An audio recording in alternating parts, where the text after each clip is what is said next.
শুভ সকাল। আমি তপন কুমার নাথ, সিলেট বাংলাদেশ থেকে আমার শাশুড়ি এবং সম্বন্ধীকে নিয়ে চিকিৎসার জন্য হায়দ্রাবাদ আসলাম। গত 13 এপ্রিল ভোরবেলা আমাদের বিমান এসে হায়দ্রাবাদে পৌঁছলো। আমি তার আগেই, যেহেতু আমার শাশুড়ি মা মারাত্মক অসুস্থ ছিলেন, তাই ওনার গ্যাস্ট্রোএন্টারোলজির সার্জারির একজন ডাক্তারের পরামর্শ নিয়েছিলাম। আমার সেই ডক্টর ছিলেন ডক্টর পবন আড্ডালা। আমরা যথাসময়ে হাসপাতালে এসে পৌঁছলাম। হাসপাতালে এসে রেজিস্ট্রেশন করলাম। যেহেতু আমি নিজে থেকেই ডাক্তারের অ্যাপয়েন্টমেন্ট নিয়েছিলাম, তাই সরাসরি নিজেই চলে আসলাম। কিন্তু হাসপাতালে এসে আমি একটু দৃশ্য দেখে অভিভূত হলাম।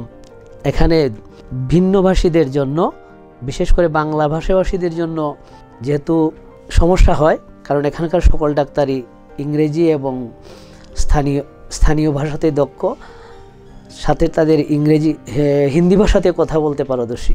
তাই আমাদের জন্য বিশেষ ব্যবস্থা থাকলো। বাংলা ভাষাভাষীদের জন্য বাংলা ইন্টারপ্রিটারের ব্যবস্থা আছে, এবং সাথে সাথে আমরা পেয়ে গেলাম আমাদের সহযোগিতার জন্য নন্দিতা দেব, সেও কলকাতার মেয়ে, আর অর্থাৎ আমাদের বাঙালি। দুই বাংলার সাথে সাথে দুই বাঙালির মিলন আমাদের হয়ে গেল। আমরা শুরু থেকেই অন্তত আন্তরিকতার সাথে প্রতিটি ডাক্তারের প্রতিটি নির্দেশনা মোতাবেক কাজ করতে লাগলাম। ডাক্তার পবন আড্ডালা স্যার ভালোভাবে আমার রোগীকে দেখলেন এবং তিনি সমস্যা শনাক্ত করলেন, বললেন যে তার একটি অপারেশনের একান্ত প্রয়োজন। আমরা ওনার নির্দেশ মোতাবেকই প্রস্তুতি নিলাম। তবে এর মধ্যে বলে রাখা ভালো, আমি ডক্টরের সাথে ব্যক্তিগতভাবে প্রশ্ন করলাম, খরচের ব্যাপারটা নিয়ে আলাপ করলাম। তিনি আমাকে একটি ধারণা দিলেন যে এত টাকার মধ্যে অপারেশনটা করা সম্ভব, এবং পরবর্তীতে দেখলাম আমি ওনার নির্দেশ মোতাবেক আমি অপারেশনটা সম্পূর্ণ করলাম, এবং শেষ মুহূর্তে দেখলাম যে না, উনি যা বলেছিল তার থেকে ন্যূনতম, তার থেকে কিছু কম খরচেই আমার অপারেশনটি সম্ভব হয়েছে, যেটি ভালো লেগেছে। কারণ অন্যান্য হাসপাতালগুলোতে শুরুতে একভাবে কথা বলে এবং খরচের শেষে দেখা যায় তা হয়তো তাদের দেওয়া ধারণা থেকে 1.5 গুণ বা দ্বিগুণ হয়ে গেছে। আমার এই যশোদা হাসপাতালের ক্ষেত্রে এমন ঘটনা ঘটেনি, যা আমাকে খুব ভালো লেগেছে, অভিভূত করেছে, এবং যা আমাদের মধ্যবিত্ত রোগীদের জন্য একটি ভালো আশ্রয়স্থল বলতে পারি। এছাড়া আমার সাথে আমার সম্বন্ধীকে এসেছিলেন, তিনিও নাকের সমস্যায় জর্জরিত ছিলেন। এরই ফাঁকে আমি ডাক্তার সাইরাজের সাথে ওনার সাক্ষাতের ব্যবস্থা করলাম। নাক ইএনটি বিশেষজ্ঞ হচ্ছেন ডক্টর সাইরাজ। তিনি এ ব্যাপারে আমাদেরকে পরামর্শ দিলেন, এবং তিনিও কয়েকটি পরীক্ষা নিরীক্ষা শেষে সিদ্ধান্ত দিলেন যে তার নাকের একটি অপারেশন করতে হবে, কারণ ম্যাক্সিলা জমে সব নাকের পুরো অংশটি বন্ধ হয়ে গেছে, যে কারণে রাতের বেলা তিনি নাক দিয়ে শ্বাস নিতেই পারেন না। পরবর্তীতে তিনি আমাদেরকে অপারেশন করালেন, এবং গত 25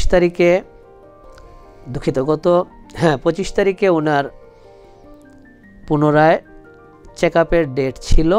আমরা যথাসময়ে আসলাম। তিনি দেখলেন, ভালোভাবে দেখলেন, পরিষ্কার করলেন, কিন্তু ডাক্তার আমাদেরকে একটি বিষয় বললেন যে নাকগুলো এখনও যতটুকু পরিষ্কার হওয়ার কথা ছিল ততটুকু হয়নি। তাই তিনি আরও 2 দিন পরে এসে আবার পরিষ্কার করানোর জন্য অনুরোধ করলেন। আমরা কারণ উনি ভাবলেন যে আমরা যেহেতু বাইরে থেকে এসেছি, 1 মাস বা 2 মাস শেষে আবার আসতে পারবো কি পারবো না সেটা নিশ্চয়ই সমস্যা হতে পারে। তাই তিনি বললেন আরও 2 দিন থেকে গিয়ে আমরা যদি আবার দ্বিতীয়বার পরিষ্কার করে নেই তাহলে খুবই ভালো হয়, এবং তারই নির্দেশ মোতাবেক আমি তা সম্পন্ন করলাম। এবং আমার বিশ্বাস আমরা শতভাগ সুস্থ হয়ে দেশে ফিরব।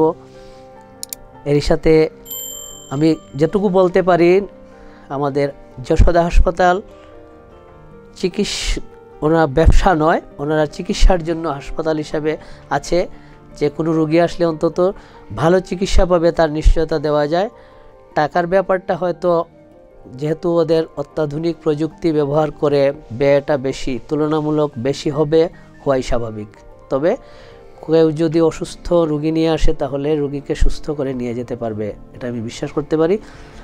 এরই সাথে তাদের যে ব্যবস্থা, চিকিৎসক, পরিচালক, কর্মকর্তা, কর্মচারী সবগুলোই অনুকরণীয়। অন্তত দেখে মুগ্ধ হবার মতোই একটি ভালো পরিবেশ। আমি যশোদা হাসপাতালের উত্তরোত্তর সমৃদ্ধি এবং সফলতা কামনা করছি।